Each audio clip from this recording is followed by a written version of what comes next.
After 25 years in the Air Force, including deployments to Iraq and Afghanistan, a stint at the Pentagon, retirement did not feel like freedom for our guest today, Benjamin Forrest.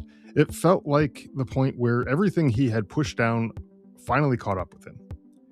Going to therapy was not working. Antidepressants were not working. By Veterans Day of 2020, he was in a psych ward for suicidal ideation and treatment-resistant depression.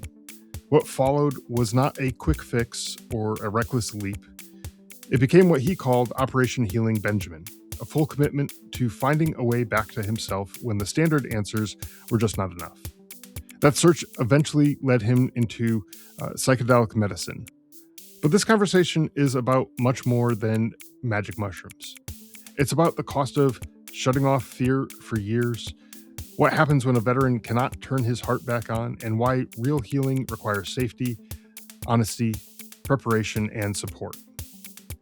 Benjamin shares what changed after his first ceremony, how he thinks about medicine versus drugs, which just numb you out, and why veterans need to understand the legal, medical, and psychological risks before exploring this path. In this episode, you'll also hear what any veteran can take from his story, even without psychedelics. Make healing the mission long enough to become more present, more connected, and more alive. Before we get into this episode, though, I want to take a moment to raise awareness for something that's important to our community, the Global War on Terrorism Memorial Foundation. This organization is working to build a permanent national memorial in Washington, D.C. to honor the service members, families, and civilians who were impacted by the global war on terrorism. This memorial will be both a tribute to those who served and a way to ensure that their sacrifices are recognized and remembered for generations to come. If you'd like to learn more or find out how you can support their mission, visit gwatmemorialfoundation.org. Now let's get into today's episode.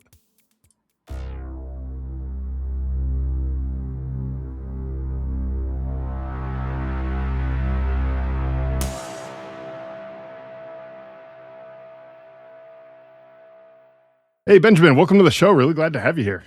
Oh, thank you. So happy to be here. Yeah, absolutely. Hey, before we dive into the conversation today, for the listeners who maybe aren't familiar with you and who you are, could you just give us a quick background on who you are? Sure. Probably the easiest tagline is from the Pentagon to plant medicine. So I spent 25 years in the U.S. Air Force, time in Iraq and Afghanistan, the Pentagon. And when I got out, when I retired after a quarter century, I felt completely broken. Therapy wasn't working for me. Antidepressants weren't working for me. And ultimately, at my lowest point, Veterans Day of 2020, I wound up in a psych ward for suicidal ideation and treatment-resistant depression. So that wound up being a pivotal moment for me. The VA wasn't able to help me, it seemed. And so I left that experience of being hospitalized realizing, I'm going to have to do this for myself. So on the way home from the hospital, I called my boss and I quit my job. And I decided I was going to devote myself full time to Operation Healing Benjamin, as I called it. Just wanted down this rabbit hole of like, what are all these different alternative ways that I can maybe heal, because the stuff they were offering me wasn't working. And pretty quickly in that process, I came across some information about psychedelics, in this case, specifically psilocybin or magic mushrooms. And everything I could gather just told me, I think this could really help. I think this could unlock what's wrong with me in a way that nothing else could. So on April 16th of 2021, I had my first psychedelic ceremony. I took a large gram of psilocybin in a group setting under the care of a psychologist and some helpers. And within one night, it just seemed to utterly transform my way of being. The depression lifted, joy and connection came in, interest in creativity, a new way of relating to people. It was almost like it just rebooted my brain. And in that weekend, recognizing the gravity of what had just happened to me, I realized this is the most interesting thing in the world to me, and I'm going to devote the rest of my life to this. So it's been over 5 years, and I have delved into a lot of medicine work myself. I got certified as a coach and started working with other people, helping them prepare for, navigate, and integrate journeys at the other end. And after doing that for a few years, I wound up writing a self-help book about the sort of advice I give to clients, capturing the greatest hits of psychedelics that I could find in those first 5 years. So, yeah, it's been a fascinating journey going from being a military officer to leading in a very different way. And it's been a remarkable journey. And I'm very grateful for my time in the military, actually. The further I would get away from the military, the more I can appreciate what it did for me. And then plant medicines just opened up a whole new world for me. And it's interesting interplaying between those two worlds.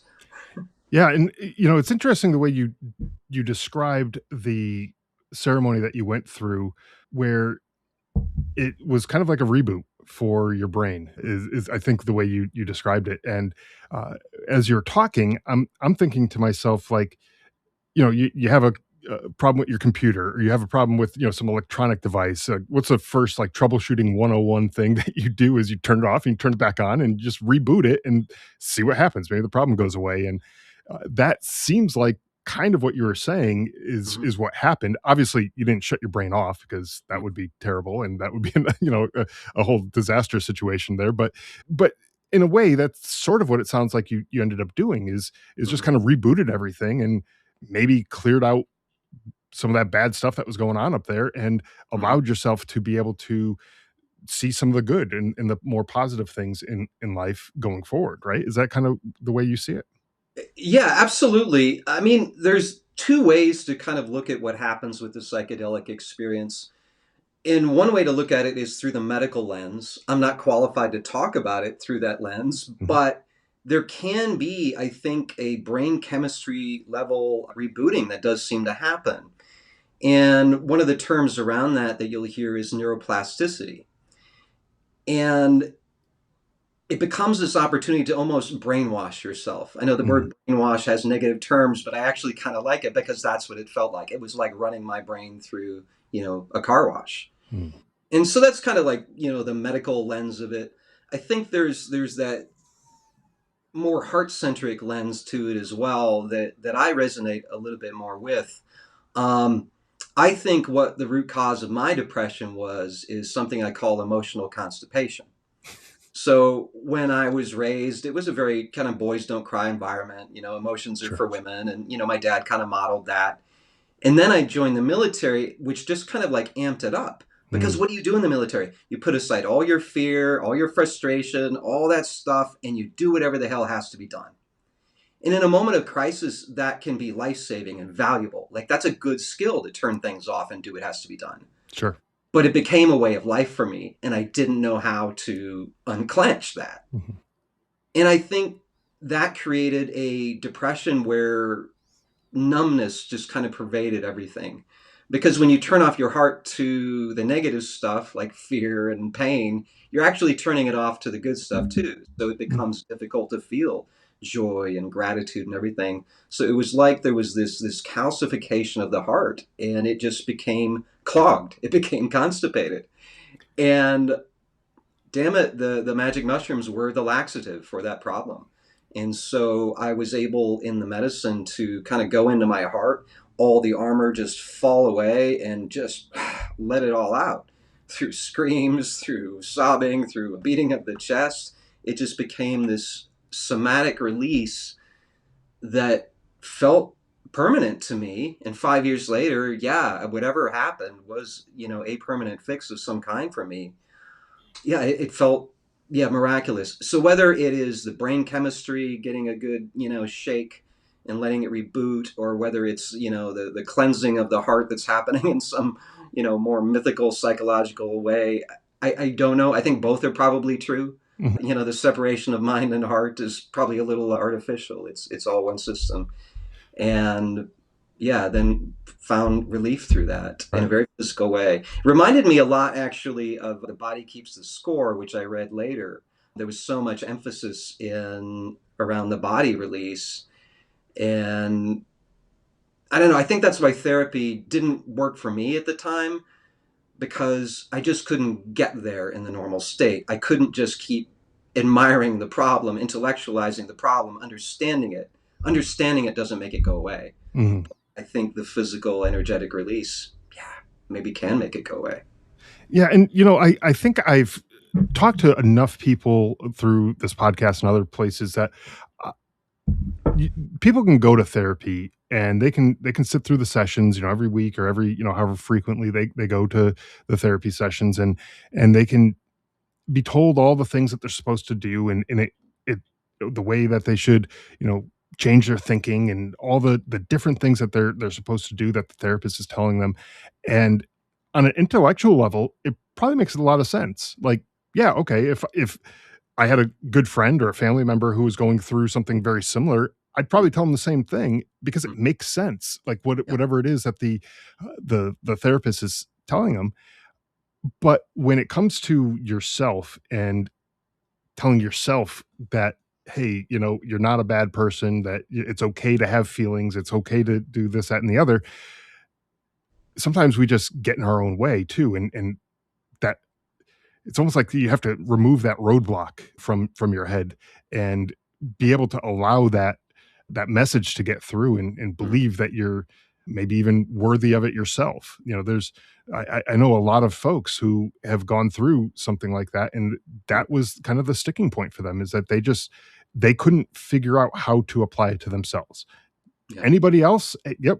Hey, I'll tell that same thing to anybody else, but Mm, for me, it just doesn't apply for some reason, right? Like, why is that even a thing, right? But then, the way you're talking about your brain almost feeling like it's going through a car wash. It seems like it just would wash all that bad thoughts or the negativity that you have going on in your brain. It just kind of washed that all away, and that was just interesting the way you described it. I So far, you're getting a few analogies here that are really working for me. They're kind of clicking and making all this kind of make a little bit more sense for me.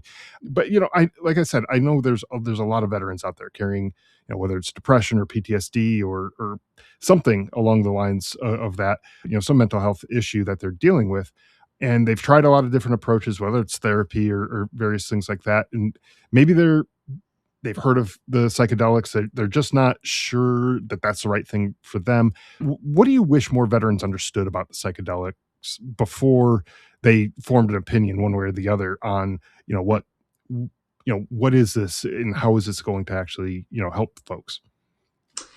Yeah, the mental barriers are understandable.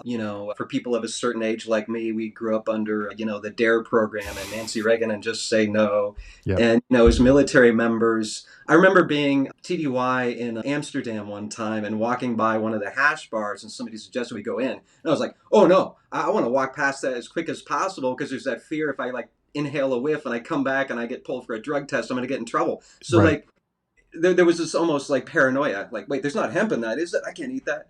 So that aversion makes sense. And generally speaking, I think the military is comprised of people who maybe lean a little more, conservative, and that is another, barrier there. So I guess what I would say in response to people who do have those aversions is, this is not about drugs. This is about medicine. Mhm. And typically, when I refer to psychedelics, whether it's magic mushrooms, ayahuasca, boga is another one that's getting a lot of attention lately, I typically always use the word medicine. If I use the word drug, I'm either trying to be funny or I'm making a slip up, because I really do believe that this is medicine. And so, how do I intellectually parse the good drugs and the bad drugs, right? Over here there's, meth, cocaine, fentanyl, other things. And then over here there is the classical psychedelics. Well, I think the difference between these two is people use these ones to avoid feelings and to numb. Mm. Psychedelics do the opposite. They take you into your feelings. It is the opposite of numbing. And so for me, talking about those medicines as drugs and those drugs as drugs, these as medicines, makes sense to me, because what are we trying to do with it? Are we trying to numb and escape, or are we trying to actually really go inside and experience what could be something really painful? Sure. And the other thing around that dichotomy of drugs versus medicine is, typically when people are doing drugs, it is for fun or maybe out of an addictive compulsive habit. When people do psychedelics, when they do them responsibly, you're going into it with intention. You're thinking about what are the things that I need to work on inside of me? What is the right container for me to do this in? Who's going to be watching over me while I'm in this vulnerable state? Like it is a, therapeutic, intentional, ceremonial thing. It is not, I am experiencing some pain I don't want to feel, so I'm going to go take a drug to make it go away. Mm. Complete opposite. Yeah, because I think to your point, the drugs that people take to not feel to make that pain go away, whether it's emotional pain or physical pain, because it can go either way with certain things. But when they're trying to get rid of that, they're not addressing the underlying root cause of Mm-hmm. whatever that pain is that they're dealing with. Mm-hmm. Sure, the whether it's drugs or alcohol or whatever, it may numb the pain in the moment and it may make that pain be bearable in the moment, but once when that drug or the alcohol or whatever wears off, that pain's still there. It hasn't gone anywhere. You haven't done anything to address that root cause. Whereas what you're saying, you're going into some of these psychedelics with intention. The goal is I want to get rid of this pain Mm-hmm. altogether. I want to feel it. I want to work my way through it. It's not like it's just magically going to disappear and, like dust in the wind and just blow away, but it's something that you're going to have to work through and get through it. But once when you do, it's not like you need to have these psychedelics every day in order to function. Where sometimes people get so addicted to certain things that, like, if they don't have it, like, they're in a world of hurt because they need it in order to even just get up and move around. They need that, from that addictive standpoint. And that's, from my understanding anyways, that's not the case with the psychedelics. It's kind of like let's just do it as much as needed to work through this, and then if you don't need it anymore, great, you don't need it. Yeah. And to give a real world example of the non addictive nature of these medicines, I recently threw out about an ounce of psilocybin mushrooms because they had been sitting there for so long and I just wasn't sure if they were still good anymore. Mm. So imagine an alcoholic who throws out some liquor because it's been sitting there for so long and he just never got around to it. Yeah, that's not going to happen. I mean, first off, would there be alcohol still laying around? I think extra alcohol would be kind of a thing, unknown concept to some alcoholics. But you know, but then would they actually get rid of it if it was still there? That probably not. They'd figure out a way to make it palatable, even if it did go bad. Now, I want to switch gears just a little bit here. Talk about your book and talk about some of the points to healing as kind of more than just like symptom relief. We're talking about actual healing. This is kind of what we were talking about before: healing, loving and living, all those things. That what does that look like in practical terms for someone who's trying to rebuild their life after dealing with things that either cause depression or PTSD or any of these other things that they might be dealing with? Sure. And so I wrote the book certainly inspired by psychedelics, but I also tried to write it in a way that it is universal. Mm. So I took kind of the 10 best lessons that I had learned through my own work or working with clients and kind of came up with, the 10 commandments of psychedelia or the 10 habits of highly psychedelic people, whatever you want to call it. And so some of the lessons in there are around self love. Some of the rest lessons are around, connections to other people as we deal with loneliness. But the very first chapter of the book is called Be Your Own Hero. I tried to write the psychedelic journey in the book as a bit of the hero's journey. Mm. I'm a complete nerd about Joseph Campbell, a famous mythologist. So many inspirational quotes from him that I adore.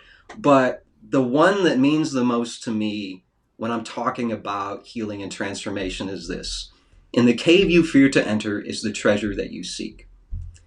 And so much of the book is inviting people to go into those caves that are frightening and to go face what is inside there Mm. and find what treasure can be there if we're willing to go on those kind of journeys. So, putting that kind of mythological template on my first experience, So the cave I was afraid to enter was simply feeling. Oh my God, you mean I got to go in there and actually feel the grief of my father's death? I actually have to go like feel the fear that I suppressed, in a war zone, and on and on and on. Like all of it had just built up. And so it made sense I would be afraid to go into that cave. It Yeah. sounds overwhelming. It doesn't sound fun. No. But damn it, the second half of that sentence, in the cave you fear to enter, is the treasure that you seek. And so the treasure for me was the liberation of the heart. It was like, oh my God, I had to go in and face that scary dragon inside here. But once the dragon left, that treasure was feeling alive again, feeling connection, feeling purpose, feeling love, Mm. just not feeling numb anymore. I thought so much in the weeks and months after that experience was like, is this what everybody else feels like all the time? And I was just too fucked up to know it? or is it more like enhanced? Because when you are deeply depressed or troubled in some way, it can feel normal after a while. Right. So to have that relieved, maybe just the normalcy feels like euphoria. Right. Yeah. And I get that too, because you spend so much time in that kind of neutral zone where you're just numb to anything. Like there's no real big highs, there's no joy in gratitude. There's none of that. And then there's no real lows where it's sad or anything like that. It's just kind of neutral, and you're just floating through life, it feels like sometimes. And then when you do get that spark of joy, it's like, wait a minute, is this that thing that everyone else is talking about? And it sounds crazy sometimes to think that way, but like I mean, legitimately, like you said, there's folks who don't feel a lot of joy or Mhm. anything, and it's hard to get through life that way, without it. It's a lot better when there's a balance of things. Not everything's going to be rainbows and unicorns, and everything's going to be great. There's going to be some downside too, but Yeah. you got to feel those things too. There's going to be, unfortunately, there's going to be death. There's going to be loss. There's going to be, you might get fired from a job. You have to feel something when those things happen. And if you're not feeling anything, then I don't, in my mind anyways, and again, I'm not like a clinical anything. I don't have any degrees in any of this kind of stuff, but I would imagine if you're not allowing yourself to feel even the negative things, that's just going to pile on to that mound of emotions that you have to work through at some point to get yourself back to a kind of quote unquote normal state, like everybody else kind of is living through. But you had talked about things in your childhood and growing up and everything, and then plus add on your military service. It's a lot of stuff to work through. And then if you've never touched any of it and you never even chipped away at any of it, I mean, you're just going to be you're going to be stuck there, and you're going to have to eventually work through some of that stuff before you start feeling, something other than that neutral kind of baseline feeling.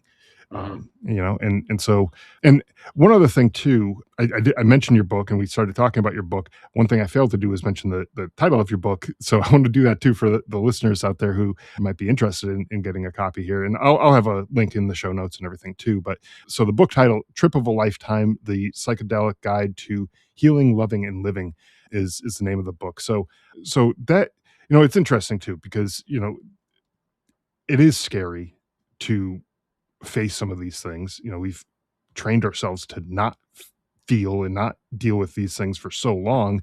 Yeah. Then all of a sudden we got to unwrap this stuff and now figure out what to do with it. Hmm. And there's a lot. I mean, if you have a messy room, right? I'm just going to make this kind of analogy. If you have a messy room with a few things out of place and you look at it, it's like, okay, that's not a big deal. I can sweep this stuff up and I can rearrange stuff and I can put things away. Not a big deal. But then if you walk into another room that's like, a hoarder lived there and they have, you know, piles of stuff up to the ceiling and there's just like this little narrow walkway, you're gonna look at that and be like, holy shit, how am I gonna deal with this? Like that's a Yeah. lot of stuff to deal with.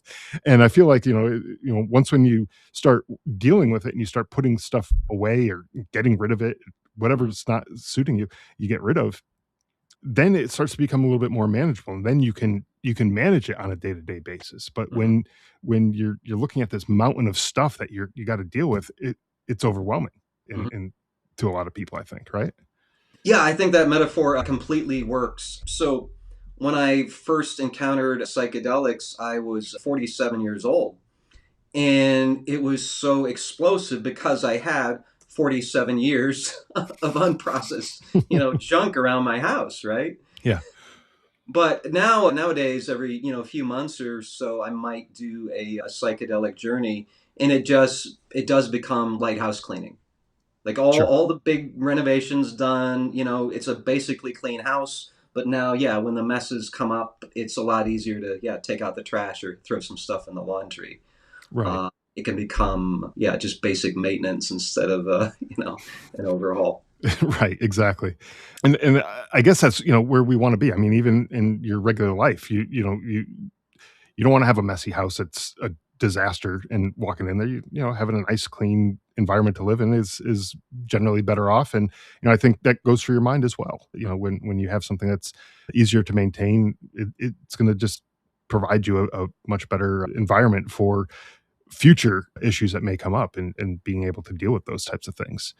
And so I want to kind of circle back to the listener here who might be listening, a veteran who might be listening, hearing about your story and thinking to themselves, maybe this could help me. I've tried everything. I've gone to therapy. I've gone to all these different things, and I tried all these different approaches. Nothing seems to be working for me. As far as, things like safety, you talked a little bit about that earlier, but safety, legal and medical considerations, what are some of the things that people need to understand before pursuing anything that involves psychedelics? Sure. So, speaking to an audience here in the United States, we do need to understand that at the federal level, these are still Schedule One drugs. They are not legal. Now, there's some caveats to that in certain research environments, including the VA and various academic institutions. There is psychedelic therapy research going on, and that is a potential entry point. Mhm. There are various places in the United States, Colorado and Oregon being two of them, where psychedelics have been decriminalized, still illegal at the federal level, but not necessarily being, prosecuted aggressively at lower levels. And then another thing, just to make it a little bit more complicated, is there are churches within the United States that are, identified as churches and are advocating for the protection under the freedom of religion. And so far, when these legal battles, especially the last 20, 30 years, have gone up to the Supreme Court, it tends to favor the freedom of religion. And so, for the legal aspect, no, it's not legal. And there are certain potential entry points, regardless. And there are also some really good charities out there. I'll name a few of them. One is Heroic Hearts. That is a charity that funds ceremonies. I think they're mostly ayahuasca based, and they can sponsor military members and I think even family members, certain ones, for psychedelic experiences. I think those are primarily done outside of the US for legal reasons. Another one I'll mention is Veterans Exploring Treatment Solutions. And they, I think, were behind a recent documentary on Netflix of Winds and War about some special operators who traveled out of the country to do iboga, seeking treatment for PTSD and traumatic brain injury. And there's several others as well. The Mission Within is another one. So the charities can provide a gateway for people to do this with less of the financial burden, and also through a trusted entity that's, as legal as they can make it in this strange world. Yeah. But I do want to make this crystal clear, if anybody is thinking about this. Oh, I can just go get 5 grams of mushrooms, take them in my bedroom, and I will find healing. I think that is typically a pretty irresponsible thing to do, especially if you have significant mental health issues. Mhm. There absolutely needs to be a container around any high dose usage of these psychedelics. And that's for a few different reasons. One is just physical safety, right? What if somebody's at the door, or a smoke alarm goes off, or goodness knows what, or maybe somebody just needs help getting to the bathroom without falling down. So there's a physical safety there, but there's also a psychological safety that whoever is facilitating the ceremony needs to provide. Mhm. We alone can never fully let go because we have to protect ourselves, like at a primal level. But if we have somebody trusted around us or multiple people trusted around us, we can let go a little bit more. And I think we can do deeper healing that way. Sure. The last thing I'll mention is around physical safety. Back in the 60s and 70s, there was a lot of disingenuous anti psychedelic propaganda making them sound a lot more dangerous than they actually are. If you were to look up what is the likelihood of winding up in an emergency room on magic mushrooms versus almost any other substance, it's amongst the safest. In fact, and to think in the research I looked at, it was the safest. It was much safer than alcohol, Okay. and it was even safer than cannabis, curiously enough. So I think that's indicative of a couple things. One, it's a relatively safe medicine, but two, typically and hopefully people are doing this in settings where they're safe and there would be, no need to seek help. Sure. The other reason why we should be doing this in a container and with a facilitator is because that facilitator, if they're at all responsible, is going to very carefully screen you for any medical conditions or medications you're on that could be problematic. For something like psilocybin, if you're on SSRIs, it's not dangerous, but it's going to nullify the effects of the Mm. psilocybin. So that's something to tweak. With ayahuasca, you definitely don't want to be on any kind of SSRIs. You need to be very carefully medically cleared for ayahuasca because there are rare cases where that can be dangerous. And boga is one where, in addition to looking at the medications you're on, any reputable iboga practitioner will require an EKG of your heart because there are rare instances where a pre-existing condition in your heart could cause problems. And all that is just, being completely transparent about what the risks are in various areas, not to put any emphasis on the danger of these drugs because I think the danger actually has been greatly exaggerated. Sure. Yeah, and again, everybody's going to be different as far as their medical conditions and medications that they might be taking and other things that might be going on with them. So, to your point, definitely find someone who can work with you. If you're choosing to go this route and investigate the psychedelics, who is a medical provider who can understand some of the interactions with these things and then be able to tell you what is safe, what isn't safe, and guide you through that so that you don't go making a mistake, going off, like you said, going off and, sitting in your bedroom, doing it yourself and, you know, thinking that you're gonna wake up tomorrow morning feeling like $1 million because that might not be the case depending on your situation. So, regardless of, what medications you may be on or whatever, just go talk to somebody who is experienced in this field and has some background in terms of what interactions there might be and so that way you can do it safely and not put yourself in any unnecessary danger with any of this. So that's definitely good advice there because I know you're sitting there, someone's probably sitting there thinking to themselves, what, I'm just going to do this. Like I'm going to do it now. Yeah, I'm making my mind. This is going to happen right now. It's like, okay, pump the brakes a bit. Let's think about it and let's do it the right way. If you're going to do it at all, don't just go jump in head first because you may not know exactly what you're getting into without some guidance. So I appreciate you sharing that background on that because you don't know what you don't know until you get into it, and that could be a big problem for some folks. So and you described this transformation that you had, kind of like cleaning house in your brain or washing your brain and however you describe it, and you moved out of decades of this depression and all the things that you had going on, and you moved into like a new way of living. It probably is a good way to phrase it. What did you see changed the most in your day-to-day life after that whole experience? Hmm.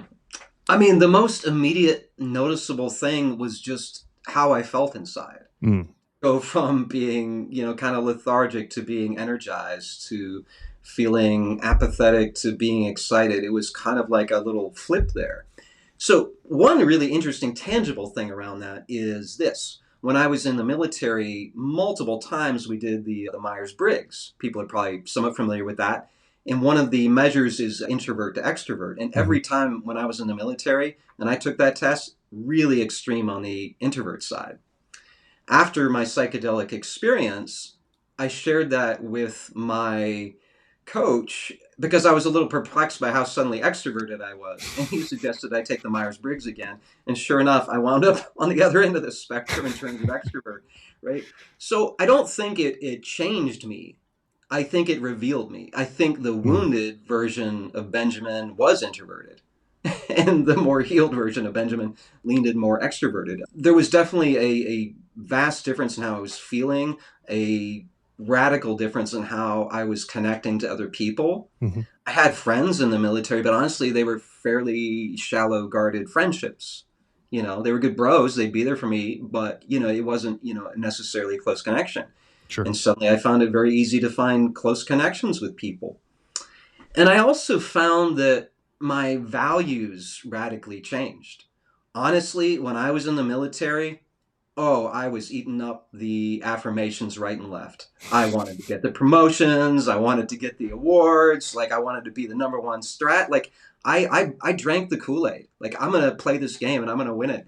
And after psychedelics, I'm like, yeah, I don't really care that much anymore. Like, Mhm. you want to succeed in life, you want to have a purpose, but I think the purpose that was handed to me by life, do XYZ, suddenly meant less to me, and there was other things that were more important to me and to my happiness. So I really prioritized building positive human connections. Sure. I prioritized getting involved in various communities. And I also just started having fun again, right? Being in the military can be a very serious business. And after psychedelics, I wound up joining an improv troupe. And for 5 years now, I've been performing on stage, just being silly, making an ass of myself. I did, a stand up gig and everything. Like, there was like a lightness and a playfulness that I was able to find in life that I just wasn't able to get to before. I pulled the lever to turn off all the fear, and then it shut off my ability to be playful and fun. Yeah, yeah, absolutely. And one of the things you were talking about there, I just want to get back to it, is how you notice that shift from being kind of more introverted before, and then now a little bit more extroverted, in that shift. But if you think about like a wounded animal, they're going to act a whole lot different than a regular healthy unwounded animal would act. Hmm. They're being going to be a whole lot more protective of themselves. They're going to be guarded, and they're not going to probably let you get close. If you find an animal on the side of the road or something like that, and you go to try to help it, it's probably not going to want you to get close. It's probably going to try to defend itself because they don't know what your plans are, and they're going to try to keep you away. And so they may lash out, they try to bite or scratch or whatever it is that they do, because they are trying to protect themselves. And so it kind of makes sense the way you describe that experience where you were pretty introverted, kept to yourself, and didn't really want to let a whole lot of people in. You had friends, but they weren't real close connections. They were kind of, maybe this is just me putting words in your mouth, but superficial kind of connections. But if that's what it was, maybe it was just keeping those people away because, hey, I'm wounded on the inside, and I don't know what you're going to do to me, so I keep your distance. And now that you kind of saw some sort of healing, you're a different animal. You're Ha! a different beast right now. It's a good metaphor. I like it. I like it. I might borrow that one. Yeah, absolutely. Yeah, And definitely. the idea of being wounded, resonates like completely. And that idea of being protected and protective and defensive when you're wounded, like, makes a lot of sense. And then the irony of that is putting up those protections and putting up those defenses is exactly the thing that's going to make things worse. Yeah. Right. Yeah. And So, just like one of those animals that might be on the side of the road, some, person with good intentions might go up to that animal trying to help and try to, get the animal to, maybe it's a veterinarian or, whatever, try to just help them. And then they're lashing out and trying to keep that person away. They don't realize that that person is the thing, is the thing that's going to help them mhm. get away from whatever the pain is that they're experiencing. And just like what you're describing there. So it's just interesting, all this conversation. I'm just coming up with all these different metaphors, and it to me, that just helps make things make sense, and hopefully for some of the listeners that kind of clicks with some of them as well. Maybe there's some others that I'm missing. Hopefully some of the listeners maybe are a little smarter than me and can can figure out some as well, but maybe they can share some of those. But I know that some folks maybe just not ready for psychedelics at this point. Maybe they just can't access them legally and they don't want to take that kind of risk and do it illegally or anything like that, or just thinks that it's not the right path. But I got to imagine there's something that you could take away from your experience, kind of separate it from the psychedelics itself. But what practices or mindset shifts from your work can you still, help them move forward or towards like healing and connection versus just staying stuck in the position that they're in? Sure, sure. I think the first lesson I would share, and this has nothing to do with psychedelics, is that necessity to care for oneself. So in the Air Force, we had three core values, and I remember one of those core values being service before self, Mm, in that sense of sacrifice. And that makes sense from time to time. But again, just like shutting off your emotions, that becomes toxic over time. sure. I was so wrapped up in service before self, both to my military institution and also to my family, I was completely neglecting myself. And so, what I would suggest to people who are struggling severely around this stuff is, damn it, you have got to make yourself a priority. Not forever, but for right now until you can heal up your wounds. Because you're no good to anybody else if you're walking around bleeding all over the place. Sure. So, there may be that moment where you just need to say, I am the priority. For this moment, for this period of time, the mission is healing me. Hmm. And it's kind of like I decided to create Operation Healing Benjamin out of my visit to the psych ward. Like maybe that's what some of the listeners need to do. Like maybe this is a 3 month, 6 month, year period, whatever it is, where it is Operation Healing Me. And that can sound a little selfish, but it's actually the most altruistic thing you can do. When you can clean up your own internal mess, you're going to be, a better husband, better father, better son, and switch the genders on that if somebody Sure. not male is listening. That's how you show up best for everybody else, is actually by taking care of this guy first. Yeah, and I've said this dozens of times on this show, but you take a flight somewhere, and one of the things that they tell you is put your oxygen mask on first before you help Yeah. other people, right? And it's the same mindset, because if you're helping somebody out and they're struggling, a little kid or whatever, they're struggling and they're fighting you and everything, and you pass out, you're no good to them, and Mm-hmm. they're going to end up passing out. You're going to pass out, and then what good is it that you are even sitting there next to them, because you're not going to be doing anything helpful. You're just going to be passed out. And so, sometimes you do have to prioritize yourself Mm-hmm. and take care of yourself when you're Yeah.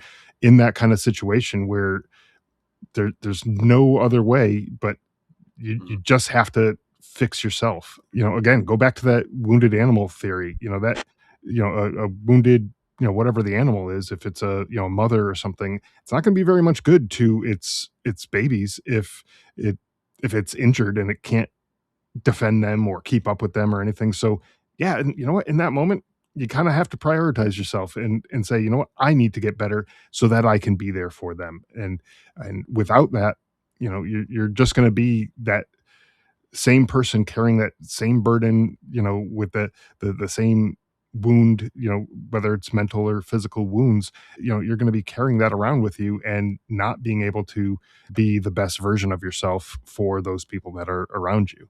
And absolutely, there are times when you need to put other people before yourself. 100%. Absolutely. But when you are barely treading water and you're just in the up to your neck in the deep end there, I mean, sometimes you just have to focus on yourself and figure out how to save yourself so that you can be there for those other folks, right? Yeah, absolutely. And, I think my experience of Operation Healing Benjamin, of putting aside that time to really heal myself, I mean, I can see just in the years since the dividends that are paying off. I relate to my mom differently. I relate to my kids differently. I'm a much better ex-husband than I ever was a husband, right? So, I can see the fruits of it. And at a larger level, it's also brought me to a purpose where, all I'm trying to do right now, frankly, is go out to connect with people who are suffering maybe in a similar way that I was and going like, hey, look, I've been in the cave. I've got a map. I've got these supplies. I think I can be helpful here. Sure. Yeah, absolutely. And guiding people through that scary place that they don't necessarily want to go on their own. Sometimes following someone who's been there before can be very helpful when you're facing that scary, big, scary task, that big, scary thing that you might be dealing with. Walking alongside someone who's already been there, that could just be the thing that you need. Benjamin, before we wrap up, where can listeners find your book and learn more about what you do and follow your work online, all that kind of stuff? Sure. So, first of all, the book is available in paperback on Amazon.com. And I'm a little more excited to say that it's also available as an audiobook. So you can buy that on Audible, I think Apple, and maybe a few others. I listen to way more audiobooks than I read physical books. So check out the audiobook. It's read in my own voice. So you'll have to put up with that. But otherwise, Instagram's kind of my main hub right now. I'm at benjamin.forrest.bliss, which I think is in the show notes. Mhm. And by the time this airs, I'll have the new website up, benjaminforrest.com. Perfect. And yeah, again, all those links to the book, to your website, to your social media, I'll have all those links in the show notes for the listeners. So they can reach out, they can connect with you, they can get a copy of the book in whichever version they prefer. I'll have links to all that there. But Benjamin, thank you so much for coming on and sharing your story. I think this is one of those things where, it kind of is a taboo subject, like you said, for a lot of people of a certain age. I think, we're close enough in age that, we probably fall into that same category. But, just being able to hear your side of the story and hear how it's benefited you and helped you in your life, I think could very well be the thing that helps some other folks. Hopefully some of the listeners will take that away from this episode. So thank you so much for coming on. Really do appreciate it. Yeah, thank you so much. For my parting thought, I will just say Yeah. this. It seems like reading the tea leaves of what's going on in our country, I think psychedelics will be legal fairly soon. Hmm. And I think the reason that they're going to become legal is because of veterans. Because I think it's immoral to look at veterans who are suffering, especially from the wars that we put them in, and to withhold treatment from them. So, yeah, my hope is that the forward progress around this issue will continue. And like we always do, the military people will bust down the door, and then the other folks suffering can maybe follow in behind us. So we'll see how I it unfolds. I hope you're right. I hope a lot of people get some healing and benefit from this, and I hope it, is the access to it anyways is a little bit easier down the line. So thank you so much, Benjamin, again for everything, and all the best to you, and take care. Thank you, brother. All right.